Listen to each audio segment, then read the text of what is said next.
Hi, this is Aaliyah, and I'm going to be doing a tier ranking of all of the horror books that I've read this year. This is the first tier ranking list that I've made, so I'm just going along with what I've seen other people do. It doesn't seem like it's anything that difficult to do, so I'm screen recording on my computer here, and then I'll just put me here and that all together in the editing. So I'm also going to do a few things that I'm basically calling honorable mentions because I wouldn't put them in horror exactly, but they kind of go along with spooky vibes, and I still wanted to discuss them. So the the first one is a middle grade, and it is called Extra Normal. And the tiers that I have are loved it, good, fine, not good, and bad. And I don't think I really have anything in the last two. I don't generally have many things that I put at 2 stars or 1 stars. A lot of the things I read are 4 or 3 stars. So, yeah, I don't think I really have anything for the last two, but the first one is going to be Extra Normal. It's a middle grade, and it has a main character that isn't paranormal, but everyone in her family is. There's a kid in her family that is deaf, so a lot of sign language is used throughout the book, which I liked, and I also liked how it ended because it actually kind of wasn't all wrapped up neatly. So I don't know if there's going to be another book, if it's series or not, but I'm going to put that in good. The next one is the graphic novel called Ghost Book, which was about I think this was also probably in middle grade, and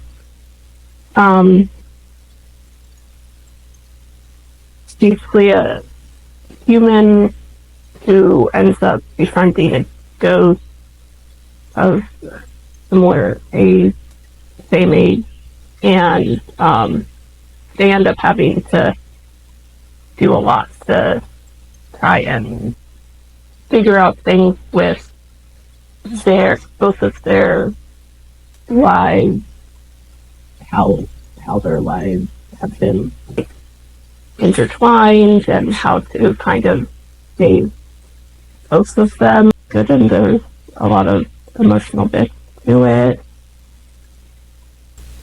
I mean, I think I probably put that at good. And then I have just like one book represented, but it's a whole series that I read that I think also is middle grade. And I think the series was called Sinister Summer. And this first book is Wretched Water Park, and it's about twins who their parents leave them and their older sister alone in the summer. All of a sudden, their parents just like disappear, and they basically, throughout the whole series, I think it was 5 books, they're having to solve all these mysteries, all these things they didn't know about their parents and their parents' past, and there's a lot that has to do with classic Gothic literature. Like basically every family that they come upon has a relation to classic Gothic horror book. I really like the whole series, and I'm sad about the Mission series that I read all of it. So I mean, it's somewhere between like good and loved it. And then the last of the honorable mentions is 0 Days by Ruth Ware. I've read several Ruth Ware books and I like all of her books. I think this one was my favorite of hers. The only reason it's not with the rest of the books is because I would call this a thriller instead of horror. And I probably put this in. Loved it. I don't know if I gave it 4 or 5 stars, or maybe 4.5, but I thought it was really good throughout, and I was definitely like tearing up at the end.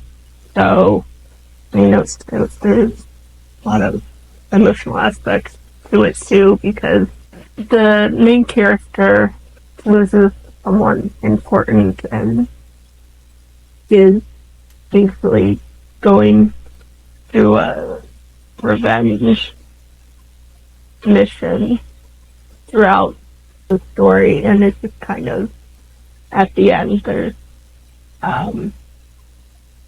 still a sadness to it. So there's that. And then I get to the like main horror ones. There's 3 Junji Ito books that I've read, and I'm putting them all together. I mean, I'm rating them separately, but I have them all grouped together. The first one I read was Frankenstein, and so the first story was his retelling of Frankenstein, and then there's a bunch of other short stories. I don't remember how I felt about all of it. I know that with a lot of Junji Ito short stories, I do tend to feel that they're a bit hit or miss. So that's how a lot of anthologies are. And I mean, I do really like his books. I've read through a lot of his manga, but the Frankenstein retelling was good. I don't remember the rest of it necessarily standing out to me, so I'm gonna put it somewhere between like in the middle of good and fine. And then the one out of the 3 of these that I think I liked the most was Black Paradox. I think that might be my favorite of all the Junji Ito I've read so far. And that's probably because, from what I remember, this was one story. All of the chapters were one story throughout. And I do think that helped. And I thought the whole story was good. I don't know that it was quite. I mean, I really enjoyed it, but I don't know that it was loved it. So I think I'll probably still put it at good. And then Allie was the third one that I've read recently, and I mean, I think I liked that more than Frankenstein, but less than Black Paradox. But I do think it was a pretty good collection throughout. I'm still gonna put it at good. And then the next is a graphic novel called Grimm. And from what I remember, it's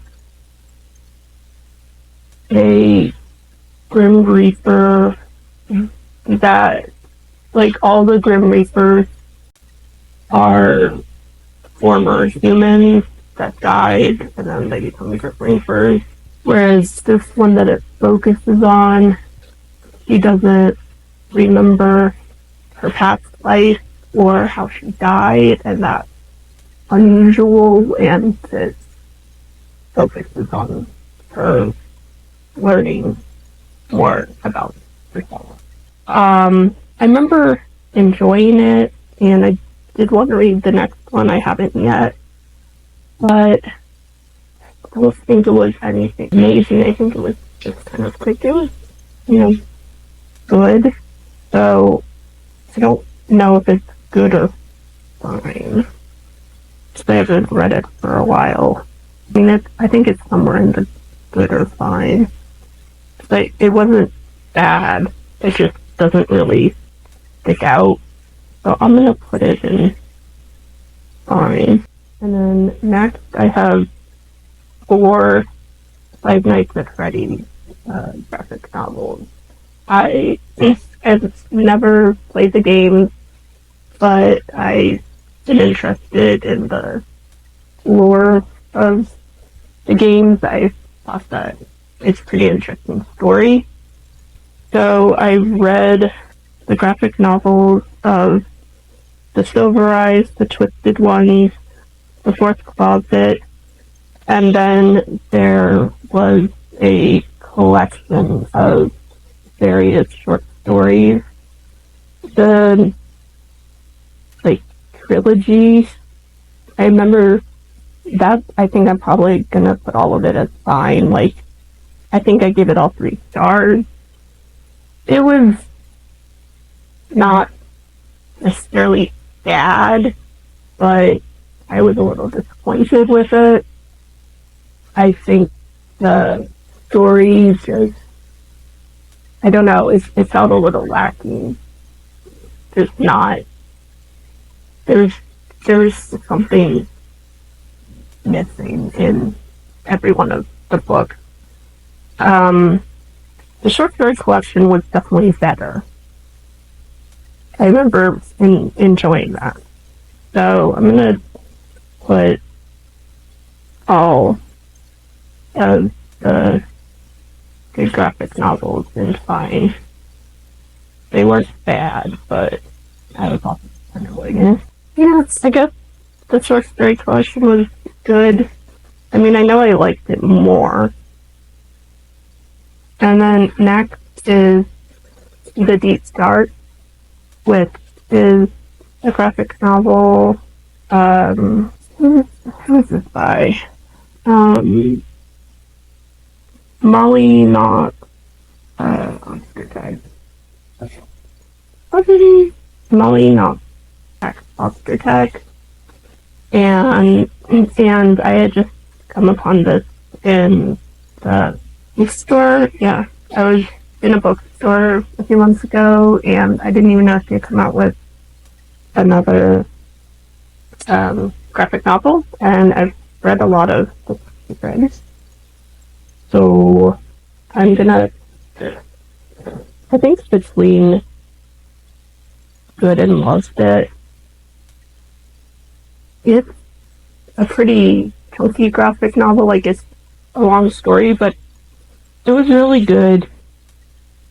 I don't have a good short way to explain it though, but I would say, I mean, if you liked her other stuff, then it's similar in that it's about a teenage girl trying to figure out things about herself, her life, her place in the world, kind of things. There's also supernatural aspects to it. Next book was just something I kind of found on Quizla. which is from my library, and that's from my library. It's Houses of the Unholy. It's also a graphic novel, and it's Ed Brubaker, John Phillips, and from what I know, they do a lot of like historical, like crime noir kind of stuff. And then they also had they also had a series called State Hall, which I think was also like back in time, like it might have been like the 40s or something. I don't quite remember, but it was also the supernatural aspect to it. I read some of it a long time ago. I don't remember much.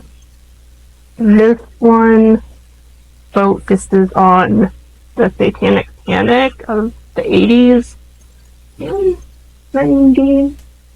I think so. I think it was mostly the 80s, which I do actually find very interesting, that time period and how that happened, how that was able to happen within society. Um, and so that's kind of what made me decide to read this. It is basically like a crime thriller, I would kind of say, because there's crimes happening, there's a cop, and there's someone that as a child was basically like one of the kids that that things that happened to them, like satanic cult things that happened to them, and also like how they're dealing with that as an adult, knowing that those things didn't actually happen, but they were kind of even convinced by adults that those things did happen. But now it seems like there's whole stuff happening to some of the other children as adults. So, it's interesting. I really liked it up until basically the last act. It wasn't bad how it ended, but I just, for some reason, wasn't. I don't know why I wasn't happy with how it ended, because it did make sense with the rest of the story, but I just wasn't completely happy with it. And it did make me have some issues with my like overall feeling towards the story. There's some quite graphic murders. I mean, I've seen and read worse, but I guess be prepared for that if you don't like gore. Um, but also, I mean, as mentioned, Junji, so if you are okay with Junji, so I think you'd be fine with this. So I'm still gonna put it in good, because I think if it had a different ending, it probably would have been loved it. But if you like these kind of topics, I would still recommend it. Okay, and then I have more.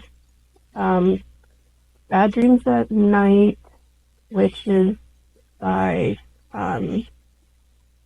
it's a collection, it's like short little comics, and basically short stories, but in graphic novel type form. By the guy that did that, I don't remember what it's called, but the years ago, the story where he was like pretending his apartment was haunted by the kid with the like little boy with the caved in head. I actually, even though I didn't think the whole story was real, I liked the story he was creating of it, and so I was interested to see what other like stories he's created, and I was pretty happy with this collection. I thought most of the stories within this were pretty interesting. I mean, you could definitely see some of his influences. There was one story I didn't like specifically because he had little, um, like he had his descriptions after each story where he kind of says his inspiration, and I just didn't like what he wrote afterwards. It just kind of bothered me where he was saying why he wrote the story. Um, but other than that, I liked them. I thought they were, they were good, and just kind of it was enjoyable little horror collection. And I think he has a cool drawing style. So there's that. And then my last one is a one shot from the Archie comics. Their horror world, which I've never really read Archie comics to begin with, but the description of this sounded really good. It's called Truth or Dare, but I was really let down by the story itself. So, I mean, this one is kind of in between fine and not good. I don't want to officially put it in not good, but I didn't love it. So I think it's just gonna go in between. I thought it had such a good description, such a good possibility of what it could be, but then the story itself, partially, I think it moved way too fast because I think it was only like 35 pages, if I remember correctly. And maybe it would have been better for me if I was familiar with the characters, but I don't know, it didn't necessarily make sense to me. I just had this feeling of like it was incomplete, and I kind of really let down by a good possibility, a good description, and then that's what it was. I mean, other people might still like it. Maybe you'll like it if you're familiar with the world. I was just a bit upset by it. So there are some other things that I'm finishing, and so I might end up just doing like voiceover and putting a few other things on here, but this is what I have for right now. So that's another video for right now. Thank you for watching, and if you want to like and subscribe, I would appreciate it. And I hope you're having a good October. Bye.